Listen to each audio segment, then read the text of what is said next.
اللهم لا أحصي ثناء عليك أنت كما أثنيت على نفسك فلك الحمد حتى ترضى اللهم لك الحمد كما ينبغي لجلال وجهك وعظيم سلطانك اللهم صل على سيدنا محمد وعلى آل محمد وبارك وسلم قال الله تعالى في القرآن المجيد فأعوذ بالله من الشيطان الرجيم الرحمن علم القرآن خلق الإنسان علمه البيان صدق اللہ العظیم۔ سامعین خطبہ جمعہ، اگر آپ کو کبھی لمبے سفر پر کار کے ذریعے نکلنے کا موقع ہوا ہو تو آپ کو معلوم ہوگا کہ سفر میں بعض مرتبے پرپیچ وادیاں آتی ہیں، ٹیڑھے میڑھے راستے آتے ہیں،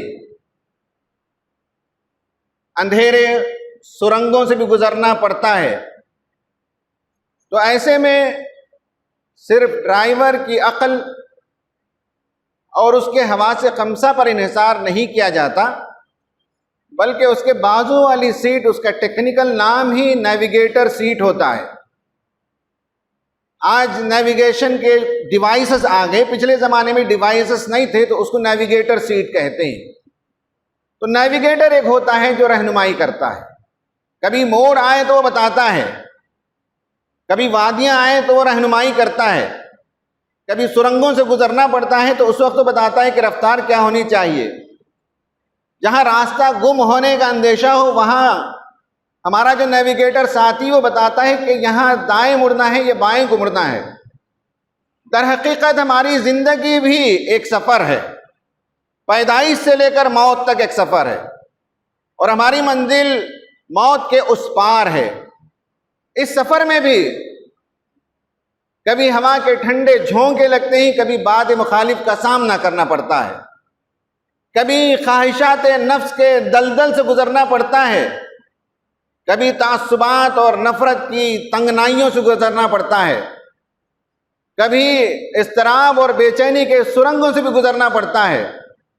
اس زندگی کے سفر میں کبھی پگڈنڈیاں بھی آ جاتی ہیں جہاں ایک مسافر کے گم ہونے کا امکان ہوتا ہے، کہیں راستہ بدل جانے اور بھٹک جانے کا بھی امکان ہوتا ہے۔ جس نے ہمیں پیدا کیا اور جس نے ہمیں اس سفر پر رواں دواں رکھا اور جس نے ہمیں منزل کا پتہ بتایا، اس نے نیویگیشن کی ذمہ داری اپنے اوپر لے لی۔ جب آدم علیہ السلام اور حوا کو دونوں کو دنیا میں بھیجا جا رہا تھا تو اللہ تبارک و تعالیٰ نے فرمایا فَإِمَّا يَأْتِيَنَّكُم مِّنِّي هُدًى فَمَن تَبِعَ هُدَايَ فَلَا خَوْفٌ عَلَيْهِمْ وَلَا هُمْ يَحْزَنُونَ۔ تم دنیا میں جاؤ اور زندگی کا یہ سفر گزارو،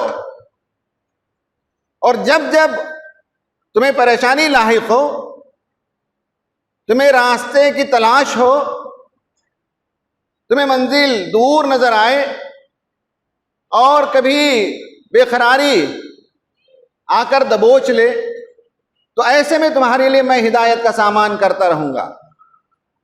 قُلْ إِنَّ هُدَى اللَّهِ هُوَ الْهُدَى۔ اللہ تعالیٰ جو ہدایت دے، جو نیویگیشن کرے، جو راستہ دکھائے، وہی اصل راستہ ہے۔ ورنہ دنیا میں بہت سے راستے شیطان نے بھی ایجاد کر رکھے ہیں۔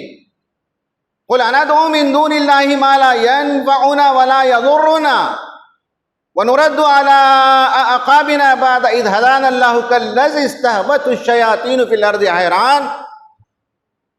بعض لوگ وہ ہوتے ہیں جو صحرا کے مسافر کے مانند بھٹک جاتے ہیں، شیطان انہیں چھو کر باولا کر دیتا ہے اور انہیں راستہ نظر نہیں آتا، حالانکہ اس کے کچھ ساتھی ہوتے ہیں لہو اصحاب یدعونہ الی الہدی اتینا، راستے کی طرف بلاتے ہیں۔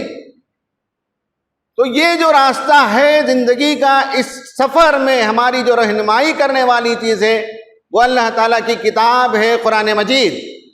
میں نے جو آیت تلاوت کی، الرحمن علم القرآن خلق الانسان علمہ البیان، اللہ تبارک و تعالیٰ کے کتنے نام ہیں، کتنے مبارک نام ہیں، کتنے اسماء حسنہ ہی اس سے ہماری واقفیت نہیں ہے، لیکن ان تمام ناموں میں سب سے اعلیٰ ترین نام الرحمن ہے، اور اللہ تک جانے کا پتہ بتانے کے لیے اللہ تعالیٰ نے بہت سے ذرائع پیدا کیے، لیکن ان میں سب سے بہترین ذریعہ خدا تک پہنچنے کا علم القرآن، قرآن ہے جو خدا تک پہنچاتا ہے۔ اس سے پہلے بھی اور کتابیں آئیں، لیکن ان میں سب سے افضل ترین کتاب قرآن ہے۔ اللہ نے اس کائنات میں، اس زمین پر 2 ملین اسپیشیز یعنی 20 لاکھ مخلوقات کو پیدا کیا، ان میں سب سے بہترین مخلوق خلق الانسان، اور انسان کو اللہ تعالیٰ نے جتنی صلاحیتیں دیں ان میں سب سے بہترین صلاحیت علمہ البیان، 4 سپرلیٹو ڈگری کی چیزوں کو اللہ تعالیٰ نے جمع کیا۔ تو یہ رحمان کی رحمانیت تھی جس نے اس قرآن کو بھیجا۔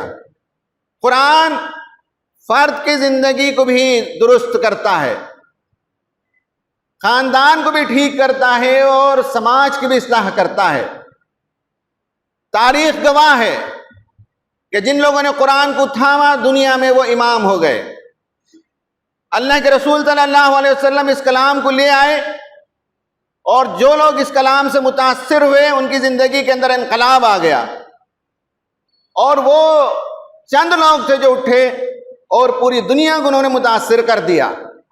اس کلام کی خوبی یہ ہے کہ انسان کی کایا پلٹ کر دیتا ہے، انسانوں کی زندگیوں کو بدل کر رکھ دیتا ہے۔ یہ قرآن وہ کلام ہے۔ قرآن فرد کی زندگی کے لیے بھی شاہراہ متعین کرتا ہے، اور سماج کے لیے بھی شاہراہ متعین کرتا ہے۔ جنہوں نے اسے تھاما وہ کامیابی کے آسمان پر پہنچ گئے۔ ان اللہ یرفع بہذا الکتاب اقواما ویضع بہ آخرین۔ اللہ تعالیٰ بہت سی قوموں کو اس کتاب کے نتیجے میں بلندی عطا کرتا ہے، اور اس کتاب کو چھوڑنے کے نتیجے میں بہت سی قومیں قعر مذلت پر جا گرتی ہیں۔ آج اگر ہم عروج پر نہیں ہیں، آج ہم اگر ریسیونگ اینڈ پر ہیں، آج ہم سمجھتے ہیں کہ مصیبتوں کے بھنور میں ہم پھنسے ہوئے ہیں، تو ہمیں جائزہ لینے کی ضرورت ہے کہ کہیں قرآن سے ہمارا رشتہ کمزور تو نہیں ہو گیا ہے۔ جیسا قرآن مجید سے رشتہ ہونا چاہیے تھا، اگر ویسا ہمارا رشتہ نہیں ہے تو آج ان مصیبتوں سے ہم دوچار ہو رہے ہیں۔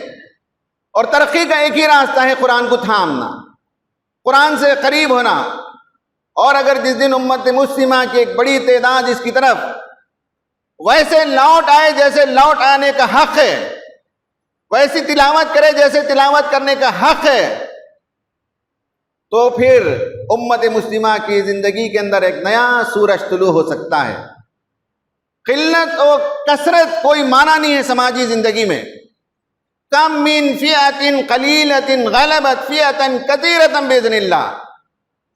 تاریخ گواہ ہے کہ قلت و کثرت کے سوال کے بغیر جو دنیا کو کچھ دے سکتے ہوں، جو دنیا کو سنوار سکتے ہوں، جو انسانوں کی بھلائی کا کام کر سکتے ہوں، ان کو اللہ تعالیٰ ترقی عطا کرتا ہے، عروج عطا کرتا ہے، غلبہ عطا کرتا ہے، بھلے وہ قلیل تعداد میں ہوں۔ خواتین و حضرات، قرآن سے ہمارے رشتے کو جوڑنے کی ضرورت ہے، اسے بہتر کرنے کی ضرورت ہے، اسے سمجھنے کی ضرورت ہے۔ قرآن اپنے مفاہیم کو ہم پر کھولنے کے لیے تیار ہے، لیکن اس سے ہم قریب نہ ہوں تو قرآن مجید کے مفاہیم ہم پر واہ نہیں ہو سکتے۔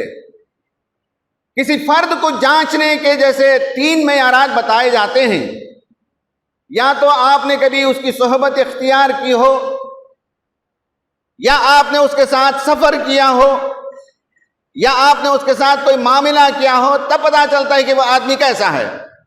کہا جاتا ہے کہ حضرت عمر رضی اللہ تعالیٰ عنہ کے زمانے میں بھی شورا کی ایک سیٹ کے لیے ایک فرد کی تلاش تھی، تو کسی نے کہا کہ فلاں بندے کو اس میں آپ مقرر کر لیجئے۔ پوچھا کیا تم جانتے ہو؟ تو کہا نہیں، وہ تو نماز میں بہت وقت پر رہتا ہے، بہت دعائیں کرتا ہے، مسجد میں ہمیں بہت اچھا متقی نظر آتا ہے۔ تو حضرت عمر کے بارے میں کہا جاتا ہے کہ انہوں نے یہی 3 سوال کیے کہ کیا تم نے کبھی اس کی صحبت اختیار کی؟ کیا تم نے کبھی اس کے ساتھ سفر کیا؟ کیا کبھی تم نے اس کے ساتھ معاملہ کیا؟ اگر تم نے نہیں کیا تو اس شخص کو تم جانتے نہیں ہو۔ یہی حال قرآن کا بھی ہے۔ قرآن کی صحبت ہم اختیار کرتے ہیں تو قرآن اپنی اصلی شکل میں ہمارے سامنے آتا ہے، اس کے مفہوم ہمارے سامنے کھلنے لگتے ہیں۔ قرآن کی صحبت اختیار کرنے سے مراد اس کی تلاوت، دن رات اس کی تلاوت، خوبصورت تلاوت، فون میں اس کے ایپس لوڈڈ ہوں، گھروں میں قرآن مجید عام طور پر سنایا جاتا ہو، بچے سنتے ہوں، قرأت پلے کی جاتی ہو، اس کی صحبت جب اختیار کرتے ہیں تو قرآن مجید کے مفاہیم ہم پر کھلنے لگتے ہیں۔ قرآن مجید کے لیے قرآن اسٹڈی سرکلز کا قیام ہو، اس پورے محلے میں کم سے کم ہم 100 قرآن اسٹڈی سرکلز قائم کر سکتے ہیں۔ ہماری آواز جہاں جہاں تک پہنچ رہی ہے وہاں تک پورے ہندوستان میں ہم قرآن اسٹڈی سرکلز قائم کر سکتے ہیں۔ اس کے تجربے بہت ہی ثمر آور رہے ہیں، خاص کر نوجوانوں کی ایک بڑی تعداد قرآن سے متاثر ہوتی ہے۔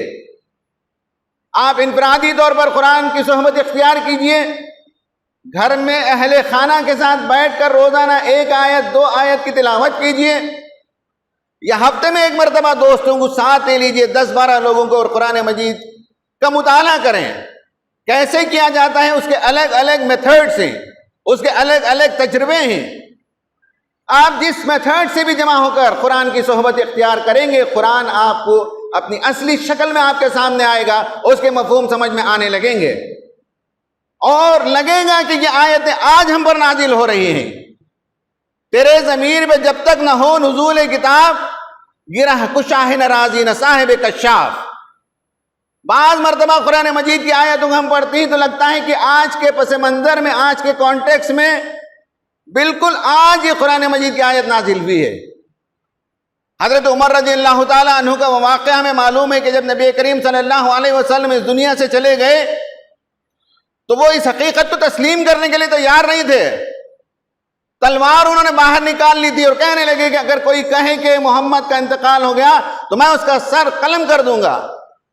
حضرت ابوبکر صدیق رضی اللہ تعالیٰ عنہ نے انہیں پکڑا اور کہا، اللہ کے نبی صلی اللہ علیہ وسلم رسول تھے، آپ صلی اللہ علیہ وسلم کے سلسلے میں وہ آیتیں پڑھی جس میں بتایا گیا کہ اس سے پہلے بھی بہت سے رسول آئے اور گزر گئے، اور اگر تم محمد کی پوجا کرتے رہو تو تمہیں معلوم ہونا چاہیے کہ محمد صلی اللہ علیہ وسلم کا انتقال ہو گیا، اور اگر تم خدا کی عبادت کرتے ہو تو تمہیں یاد ہونا چاہیے کہ خدا تعالیٰ زندہ اور جاوید ہے۔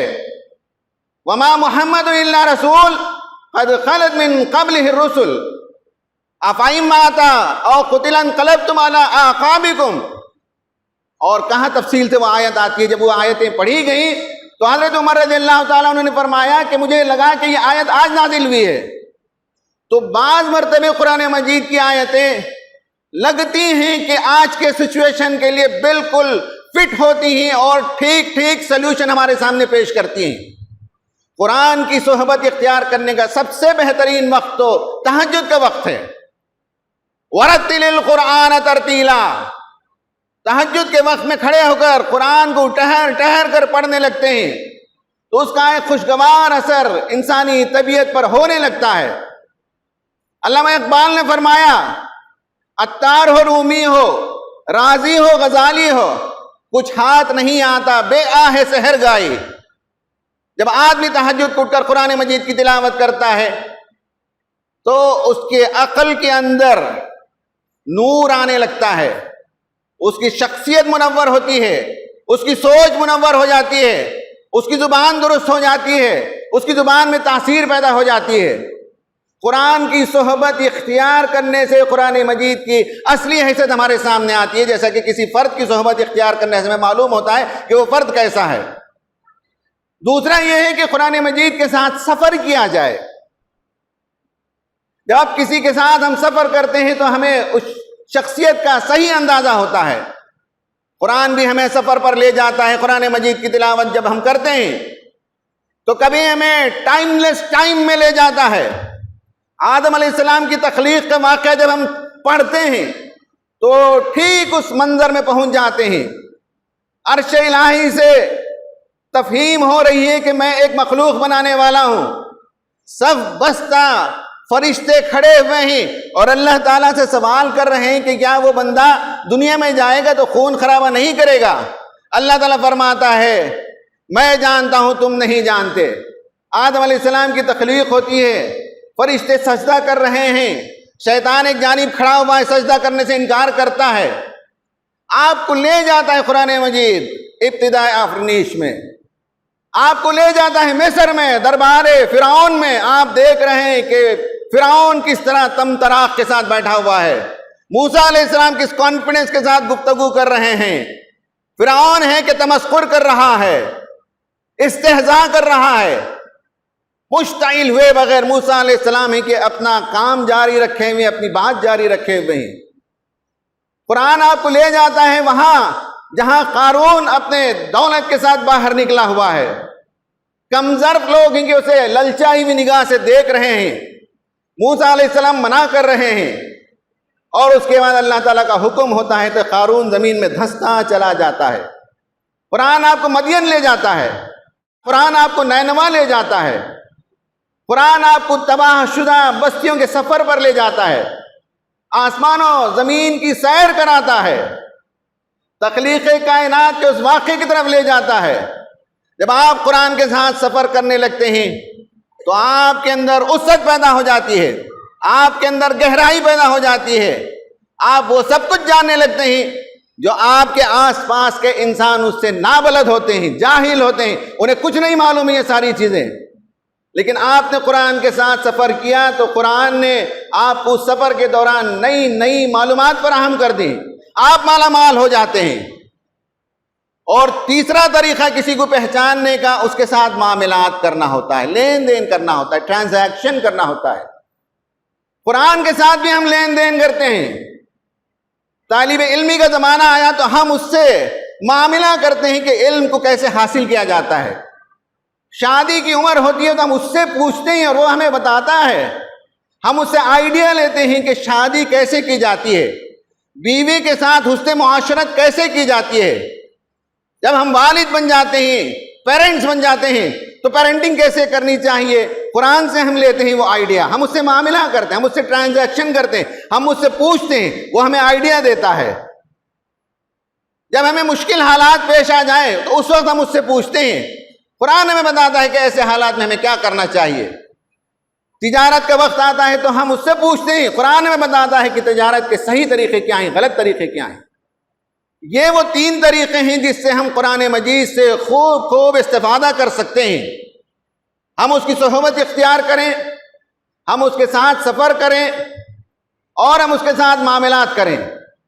یہ اس وقت ہوگا جب ہم قرآن سے قریب ہونے کے لیے کچھ نہ کچھ انتظام کریں۔ ان انتظامات میں سے ایک انتظام قرآن اسٹڈی سرکل سے۔ میں آپ سے چاہوں گا کہ طے کر کے اٹھیے کہ گھر میں روزانہ کم سے کم ایک آیت کی قرآن اسٹڈی سرکل قائم کریں گے۔ آپ جس اپارٹمنٹ میں رہتے ہیں وہاں 10 لوگوں کو جمع کیجئے، قرآن اسٹڈی سرکل قائم کیجئے، دوستوں کو جمع کیجئے، قرآن کا مطالعہ کیجئے۔